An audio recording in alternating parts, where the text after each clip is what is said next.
You know what's genuinely wild?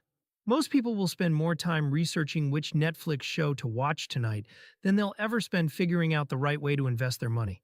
And that disconnect is costing them hundreds of thousands of dollars over their lifetimes. Not because investing is complicated, but because almost nobody talks about the order that actually matters. Today, we're fixing that. This is exactly how to invest your money like a genius in 2026. Before we get into it, here's a stat that should make you stop scrolling. A significant chunk of Americans currently have less than $500 set aside for emergencies. Meanwhile, these same people are debating whether to put money into crypto or growth stocks.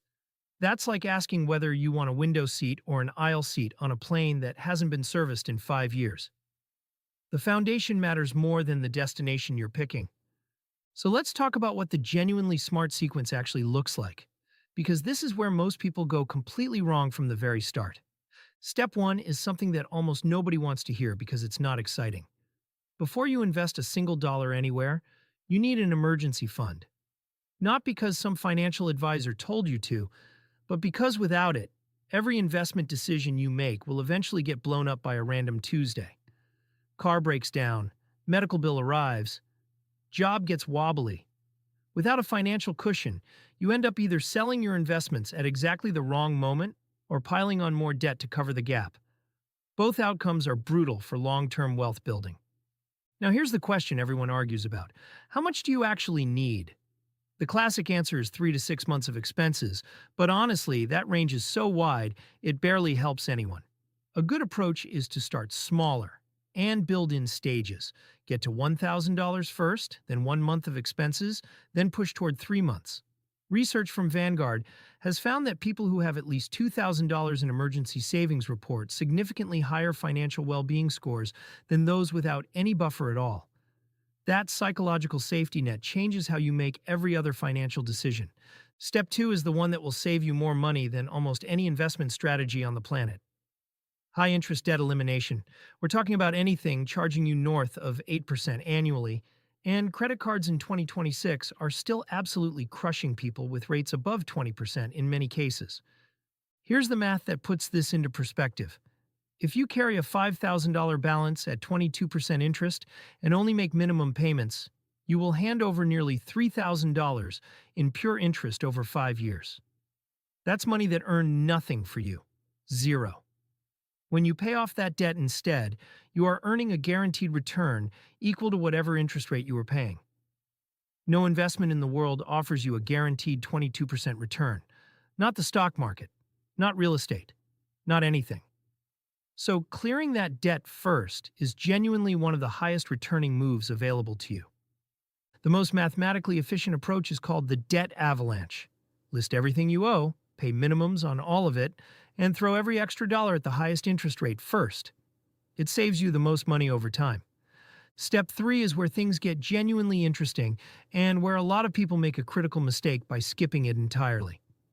If your employer offers any kind of retirement contribution matching, you need to capture every single dollar of that match before doing almost anything else, including finishing off that high-interest debt.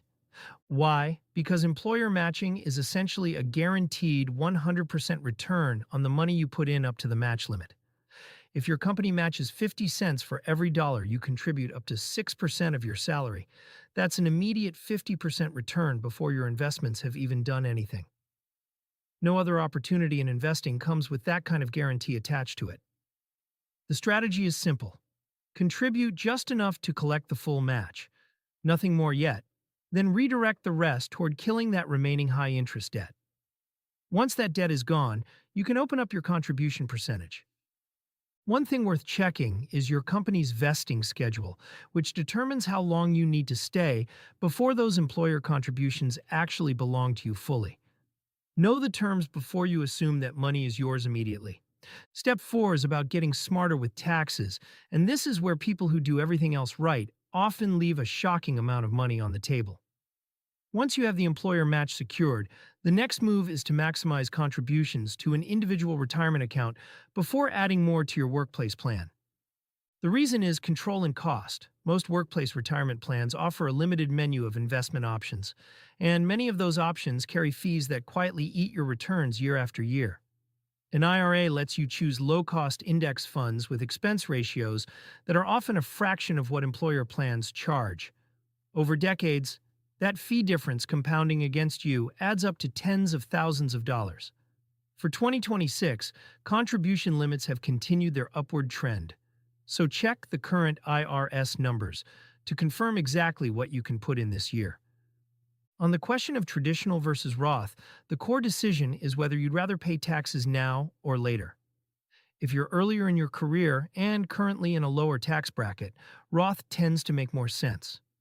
You pay taxes on contributions now at a lower rate, and everything grows completely tax-free after that. If you're in peak earning years and want to reduce your current tax bill, traditional accounts let you deduct contributions now and defer the taxes until retirement. When you're genuinely unsure, splitting between both types gives you flexibility in retirement rather than betting everything on one outcome. Step 5 is the investment vehicle that most people in 2026 are still sleeping on entirely. Health savings accounts.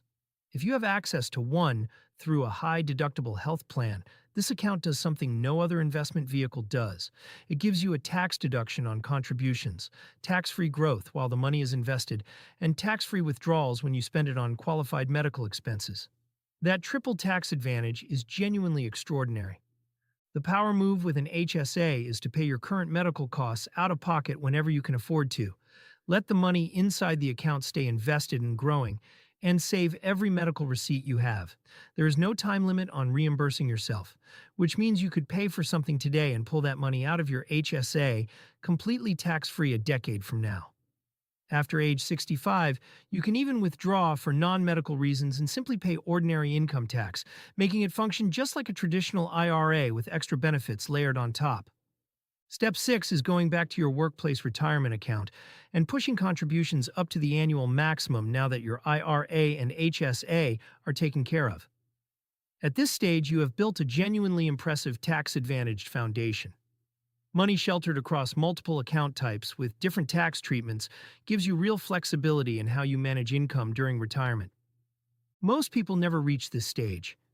The average American saves a relatively modest percentage of their income, which often isn't enough to max out even the employer match and an IRA together, let alone everything beyond that. If you're working through this full sequence, you're already operating at a level most people never reach. Step 7, and only after completing everything above, is when taxable investment accounts enter the picture. These accounts have no contribution limits, no restrictions on when you can access the money, and complete flexibility in what you invest in. That makes them genuinely powerful for goals that don't fit neatly into retirement timelines, like buying a house, funding early retirement before you can touch retirement accounts, or building generational wealth. The key thing to understand about taxable accounts is the tax drag that comes with them. Dividends get taxed annually. Gains get taxed when you sell.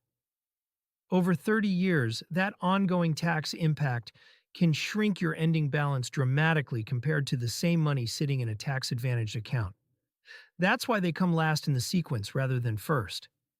So here's the complete picture laid out cleanly. Build your emergency fund first. Eliminate every high-interest debt. Capture every dollar of employer matching. Max out your IRA. Maximize your HSA if you have one. Then push your workplace retirement contributions to the limit. Finally, invest through taxable accounts with whatever remains. This sequence is not glamorous. It does not involve hot stock picks or market timing or anything that makes a great story at a dinner party. But it is genuinely how wealth gets built efficiently over time, and following it puts you in a category that most people never reach simply because they wanted to skip to the exciting parts. Your future financial position will reflect every decision you make in the right order today.